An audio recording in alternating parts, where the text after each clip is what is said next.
नमस्कार दोस्तों, आप सभी का स्वागत है आपके अपने YouTube चैनल सक्सेस एस्पिरेंट में। अगर आप बीपीएससी शिक्षक की तैयारी कर रहे हैं तो आपके लिए वीडियो महत्वपूर्ण है, क्योंकि आज से आपको पर डे एक सेट बीपीएससी टेस्ट सीरीज जो है स्टार्ट करने जा रहे हैं। इसमें पर डे एक सेट का हम कंटिन्यू क्वेश्चन आंसर के साथ बोलेंगे और उसका रिवीजन करवाएंगे आप सभी से। तो आप सभी तैयार हो जाइए। अगर आप ऑफलाइन इस सीरीज़ को देना चाहते हैं तो आप समस्तीपुर में निःशुल्क शिक्षण संस्थान SMC को ज्वाइन कर सकते हैं। अगर नहीं कर पा रहे हैं तो कोई बात नहीं, हम आपके लिए सेवा लेकर आए हैं। आप इसका लाभ उठाएं और अपना एक सीट पक्का करें बीपीएससी शिक्षक में। चलिए स्टार्ट करते हैं। ये कुछ मैथ्स के क्वेश्चन हैं मित्रों, जिसे आप चाहे तो रोक करके आसानी से बना सकते हैं। अगर आप लोग का डिमांड होगा तो हम कोशिश करेंगे कि इसको भी हल करके इसका वीडियो आपको इस चैनल पे अपलोड करा दिया जाए। चलिए जीएस हम स्टार्ट करेंगे। जीएस हमारा कहाँ से स्टार्ट है?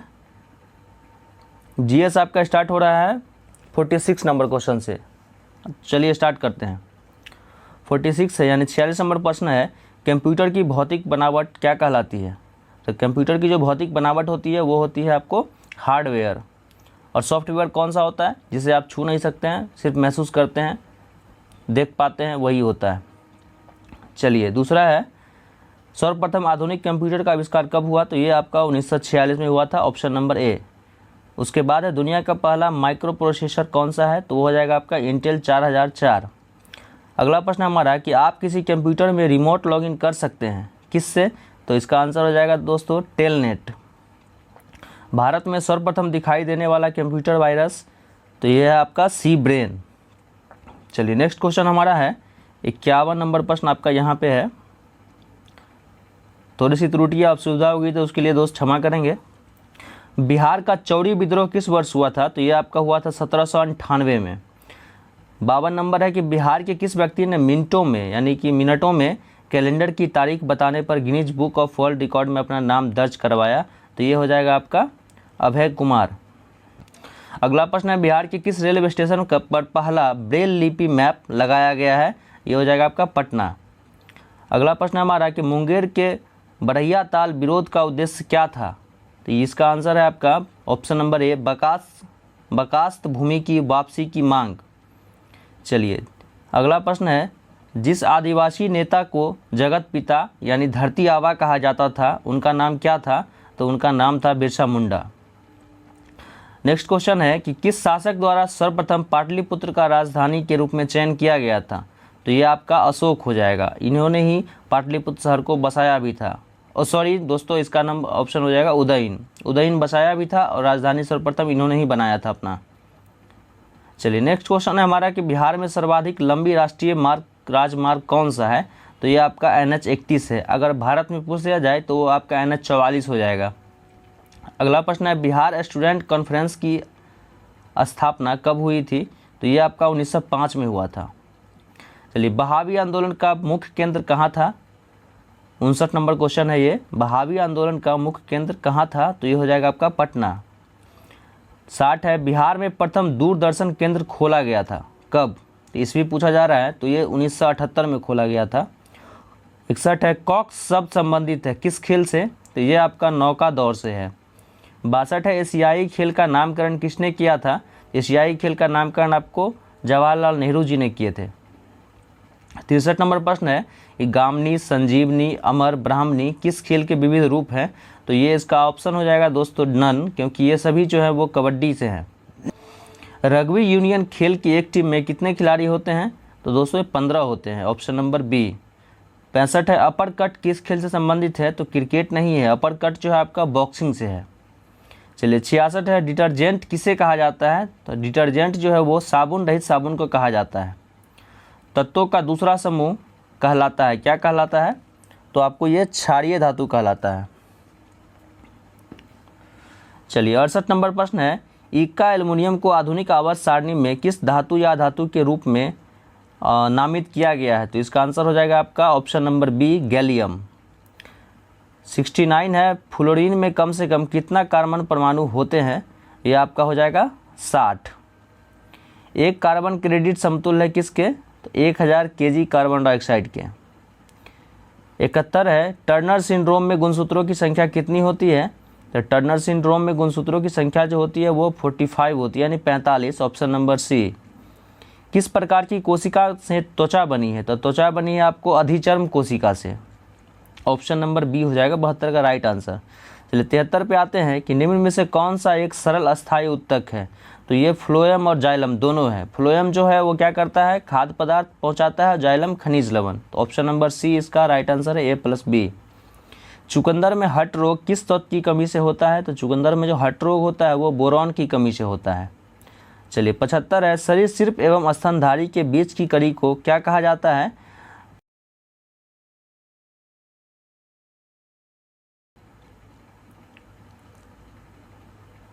चलिए, यदि वस्तु का विस्थापन शून्य हो तो बल द्वारा वस्तु पर किया गया कार्य क्या होगा? तो वो आपका जब विस्थापन शून्य हो जाएगा तो वस्तु पर जो कार्य होगा वो भी शून्य हो जाता है। चलिए 500 न्यूटन का एक बल एक वस्तु का 10 मीटर तक विस्थापित कर देता है, तो बल द्वारा किया गया कार्य क्या होगा? तो ये हो जाएगा आपका W बराबर F इंटू डी होता है डिस्प्लेसमेंट, यानी कि हो जाएगा 50 गुना 10 यानी 500 जूल। चलिए 78 है, प्रतिबल का प्रभाव निम्न में से किस पर निर्भर करता है? तो ये आपका करता है किस पर है, कब? तो जी का मान जो है ऊंचाई में कमी के साथ बढ़ता है, यानी कि जी का मान महत्तम कहाँ, ध्रुव पे होता है। उससे ऊपर जाएंगे तो मान क्या होगा, घटेगा, नीचे जाएंगे तो भी घटेगा। तो यहाँ आपसे पूछा रहा है कि जी का मान बढ़ता है कब? तो जब मान ली कोई वस्तु ऊंचाई पर है और वो नीचे आएगा यानी केंद्र की ओर आता जाएगा तो उसका मान जो है ऊंचाई में कमी के साथ बढ़ेगा, यानी ऑप्शन नंबर सी हो जाएगा राइट आंसर। 80 है, एक एकल आकृति द्वारा उत्पन्न ध्वनि को क्या कहा जाता है? एकल आकृति द्वारा उत्पन्न ध्वनि को टोन कहा जाता है, टोन यानी स्वर, ऑप्शन नंबर बी। 81 है, इलेक्ट्रॉन एक एंटी पार्टिकल है, किसका? इलेक्ट्रॉन जो है सो पॉजिट्रॉन का एंटी पार्टिकल है, यानी ऑप्शन नंबर सी हो जाएगा 81 का। 82 है, ट्राइग्लिसराइड क्या है? तो ट्राइग्लिसराइड जो है वो वसा है। 83 है कि जीव विज्ञान शब्द का प्रयोग सर्वप्रथम किस वैज्ञानिक ने किया? तो जीव विज्ञान शब्द का प्रयोग सर्वप्रथम जो है आपको लैमार्क और ट्रेविरेनस दोनों ने किया था, ऑप्शन नंबर डी हो जाएगा B+C इसका राइट आंसर। कान पर ध्वनि का प्रभाव रहता है कितने समय तक? तो ये आपको 1/10 सेकेंड तक रहता है। चलिए 85 है, जी का मान होता है कितना? तो जी का मान होता है आपका 6.674 इंटू 10⁻⁻11 न्यूटन मीटर स्क्वायर पर kg स्क्वायर, यानी कि 85 का आंसर हो जाएगा आपका ए। चलिए 86 पे आते हैं। 86 है आपका कि समतल दर्पण की वक्रता त्रिज्या क्या होती है? तो समतल दर्पण की वक्रता त्रिज्या जो है वो अनंत होती है।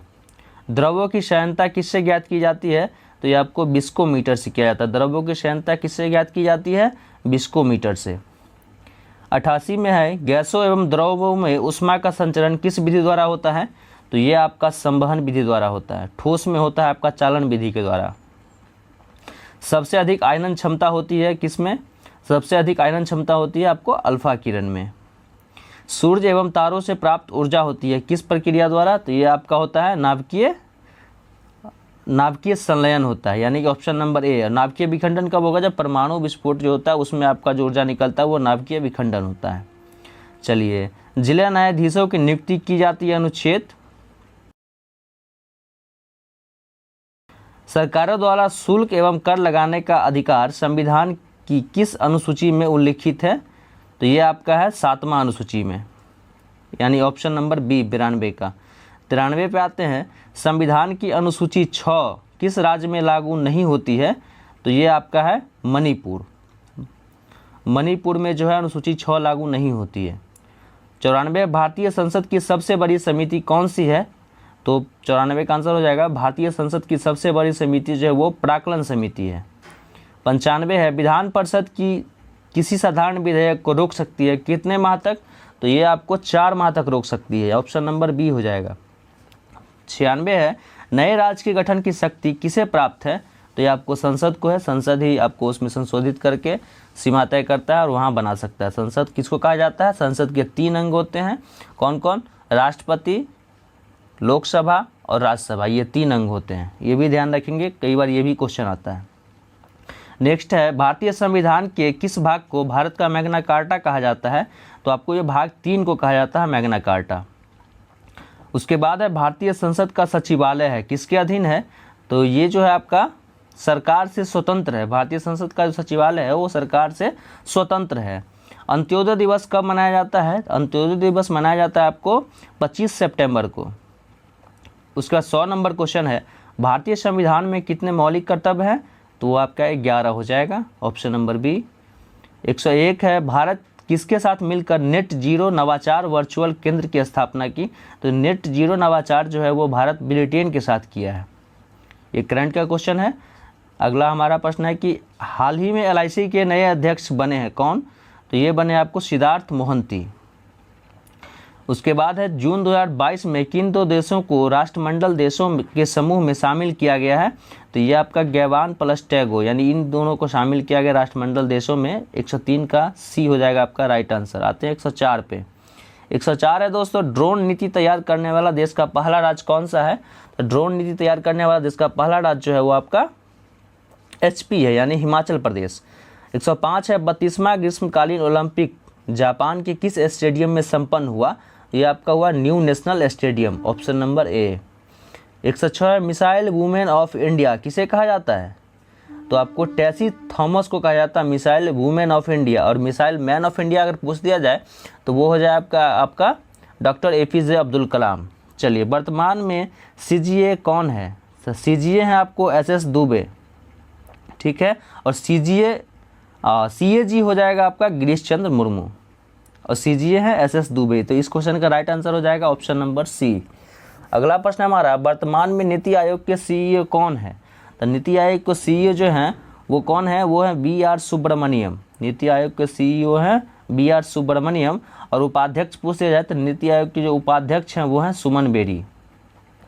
साहित्य का नोबेल पुरस्कार 2022 में किसे दिया गया है, तो ये दिया गया आपको एनी एर्नॉक्स को। 2022 का साहित्य नोबेल पुरस्कार दिया गया एनी एर्नॉक्स को, ऑप्शन नंबर 20 का राइट आंसर है। और 2021 का साहित्य जो मिला था वो मिला था आपको अब्दुल रज्जाक गुरनाह को। और स्वयंते पावो है उसको चिकित्सा के क्षेत्र में मिला है नोबेल प्राइज। तो इस क्वेश्चन का राइट आंसर हो जाएगा आपका ऑप्शन नंबर बी। बाद बाकी दोनों का हमने बता ही दिया। अगला प्रश्न है, पद्म पुरस्कार 2023 में पद्मश्री कितने व्यक्ति को दिया गया, ठीक है। तो पद्म पुरस्कार 2023 में जो पद्मश्री है वो मिला। अगला प्रश्न है, गोल्डन बॉय नीरज चोपड़ा पुस्तक के लेखक कौन है, तो इस पुस्तक के लेखक है नवदीप सिंह गिल। 112 है, पश्चिम बंगाल सरकार के द्वारा खेला होवे दिवस मनाया गया था। खेला होवे दिवस कब मनाया जाता है आपको, ये आपको 16 अगस्त को मनाया जाता है। चलिए दोस्तों, नेक्स्ट क्वेश्चन की ओर बढ़ते हैं। अगला प्रश्न हमारा, 13 जनवरी 2023 को बाजरा उत्सव मनाया गया कहाँ, तो ये आपको गांधीनगर में मनाया गया बाजरा उत्सव। 74वें गणतंत्र दिवस 2023 पर भारत के मुख्य अतिथि थे कौन, ये थे आपको अब्दुल फतेह अल सीसी, ऑप्शन नंबर बी 114 का राइट आंसर हो जाएगा। किस देश ने 2030 तक सेनाओं को आधा करने की योजना बनाई है, तो ये आपका है Sri Lanka, option number B right answer हो जाएगा। 116 पे आते हैं, भारत द्वारा शून्य कार्बन उत्सर्जन का लक्ष्य रखा गया है कब तक, तो ये आपका 2070 तक रखा गया है, ऑप्शन नंबर सी हो जाएगा 116 का। 17 पे आते हैं, भारत की पहली कागज रहित विधानसभा कौन है, तो कागज रहित पहली विधानसभा जो है वो है आपका नागालैंड। अगला है, स्टैचू ऑफ इक्वलिटी का मूर्ति स्थापित किया गया है कहाँ, तो ये आपका स्टैचू ऑफ इक्वलिटी जो है वो हैदराबाद में है। और स्टैचू ऑफ यूनिटी पूछ दिया जाए तो ये कहाँ आपको, ये आपको गुजरात में है। चलिए, अगला प्रश्न हमारा, 35वां ग्रीष्मकालीन ओलंपिक 2032 का आयोजन कहाँ होगा, तो ये होगा आपका ब्रिस्बेन में।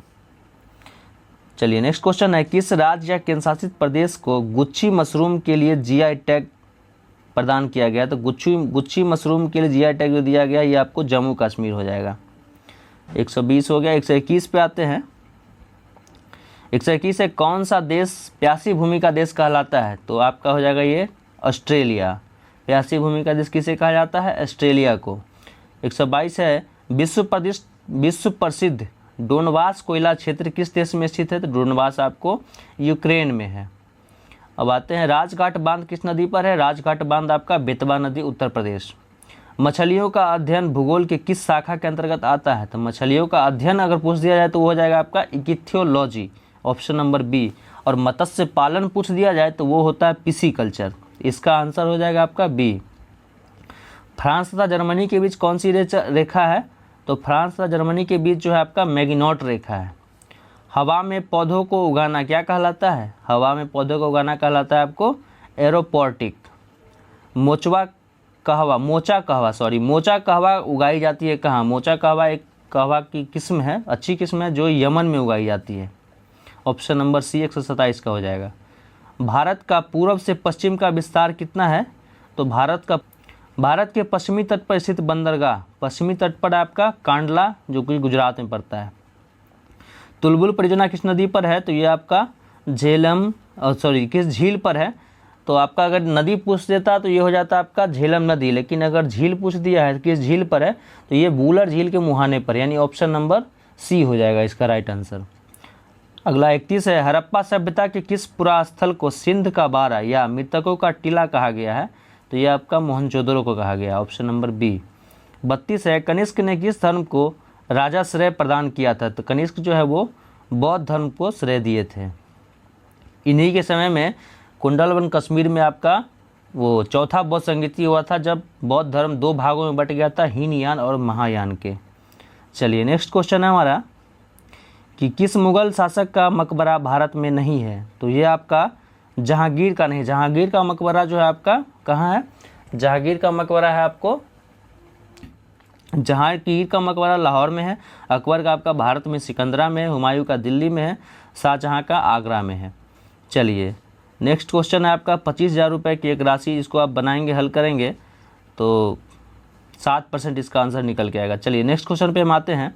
किस अभिलेख से अशोक को पहचाना गया था? तो अशोक का जो अशोक नाम है वो मिलता है आपको मास्की अभिलेख में, ये ऑप्शन नंबर बी हो जाएगा। 36 पे आते हैं। हड़प्पा एवं मोहनजोदड़ो को एक विस्तृत साम्राज्य जुड़वा राजधानी कहा है, किसका? ये चलिए द्वितीय जैन संगीति का आयोजन कहाँ, स्थल कहाँ है? द्वितीय जैन संगीति जो है वो हुआ था आपका वल्लभी गुजरात में। नेक्स्ट क्वेश्चन है, किस बौद्ध संगीति के बाद बौद्ध धर्म 2 भागों में हीनयान एवं महायान में विभाजित हो गया था? अभी हमने पीछे बताया था कि हीनयान और महायान 2 भागों में बट गया था आपको चौथी बौद्ध संगीति के बाद। तवांग मठ कहाँ है? तवांग मठ स्थित है आपको कहाँ? अरुणाचल प्रदेश में। रानी का अभिलेख कहा जाता है किसको? कौशाम्बी अभिलेख को। भारत का आइंस्टीन कहा जाता है किन्हें? नागार्जुन को, ऑप्शन नंबर डी 141 का। तक्षशिला प्रसिद्ध है किस शैली के लिए, किस कला के लिए सॉरी? तो यह आ जाएगा आपका गंधार कला। हयात बख्श बाग स्थित है कहाँ? हयात बख्श बाग कहाँ स्थित है? कहाँ है हयात बख्श बाग जो है वो आपका नई दिल्ली में है। अगला प्रश्न है, किस सिख गुरु की मृत्यु चेचक से हो गई थी? तो आपका हरिकिशन इनका नाम है, ऑप्शन नंबर बी 144 का, कि हरिकिशन का जो मृत्यु है वो चेचक से हो गया था। अब आते हैं रविवार की छुट्टी की शुरुआत कब हुई थी? तो रविवार की छुट्टी की शुरुआत जो है वो आपकी हुई थी कब से? रविवार की छुट्टी की शुरुआत जो है वो 1843 से हुई थी। आते हैं अगला प्रश्न है कि आर्य महिला सभा की स्थापना किसके द्वारा की गई थी? तो आर्य महिला सभा की स्थापना जो है वो पंडित रमाबाई के द्वारा की गई थी। चलिए, और आर्य समाज की स्थापना दयानंद सरस्वती के द्वारा किया गया था, ये भी ध्यान रखेंगे। नेक्स्ट क्वेश्चन है, भक्ति आंदोलन को दक्षिण भारत से उत्तर भारत लाने का श्रेय किसे दिया जाता है? तो ये आपका रामानंद को दिया जाता है, ऑप्शन नंबर ए। 48 है, विष्णु के 10 अवतारों का उल्लेख मिलता है किस पुराण में? तो ये आपको मत्स्य पुराण हो जाएगा। मेगास्थनीज ने भारतीय समाज को कितने भागों में विभाजित किया था? तो मेगास्थनीज ने भारतीय समाज को 7 भागों में विभाजित किया था। नेक्स्ट और अंतिम प्रश्न है कि तीनों गोलमेज सम्मेलन के समय इंग्लैंड का प्रधानमंत्री कौन था? तो उस समय तीनों गोलमेज के सम्मेलन जो इंग्लैंड के प्रधानमंत्री थे उनका नाम था जेम्स रैमजे मैकडोनाल्ड, यानी कि ऑप्शन नंबर सी इसका राइट आंसर हो जाएगा। चलिए दोस्तों, हमारा क्वेश्चन यहीं पे ख़त्म होता है। फिर हम नेक्स्ट वीडियो में आपको नए सीरीज यानी अगले 150 प्रश्नों के साथ मिलेंगे। अगर आपको हमारा ये वीडियो अच्छा लगा, पसंद लगा, तो हमारे साथ बने रहें और डेली टेस्ट सीरीज़ के लिए, डिस्कशन के लिए जुड़े रहें। हमारे चैनल को सब्सक्राइब करें, वीडियो को लाइक एंड शेयर ज़रूर करें अपने दोस्तों में। और अगर आप इसका PDF पाना चाहते हैं तो आप हमारे टेलीग्राम के से ज्वाइन कर सकते हैं, जिसका लिंक वीडियो के डिस्क्रिप्शन में नीचे दे दिया गया है। मिलते हैं फिर नेक्स्ट वीडियो में, तब तक के लिए धन्यवाद।